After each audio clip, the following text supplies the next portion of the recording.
জন্য একবার আম্মাজান হযরতে আয়েশা রাদিয়াল্লাহু তাআলা আনহা আল্লাহ রাসূল সাল্লাল্লাহু আলাইহি ওয়াসাল্লামের দিকে তাকিয়ে বলছে যে, ইয়া রাসূলুল্লাহ, আপনার পূর্ণিমার চাঁদের মতো চেহারায় কালো কালো দাগ কিসের? তখন রাসূলুল্লাহ সাল্লাল্লাহু আলাইহি ওয়াসাল্লাম চুপ হয়ে গেলেন। আম্মাজান যখন আবারও জিজ্ঞেস করলেন যে, ইয়া রাসূলুল্লাহ, আপনার কালো দাগগুলো কি বসন্তের দাগ?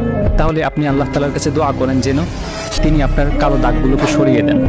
তখন রাসূল সাল্লাল্লাহু আলাইহি ওয়াসাল্লাম কান্না করে দিলেন এবং বললেন যে, আয়েশা, তুমি জানো এই দাগগুলো কিসের? আমার এই দাগগুলো সরিয়ে দেওয়ার জন্য আমি আল্লাহ তাআলার কাছে কখনোই দোয়া করব না। এই দাগগুলি হচ্ছে তাইফের ময়দানে যে ছেলেরা আমাকে পাথর দিয়ে আঘাত করেছিল, সে আঘাতের চিহ্ন।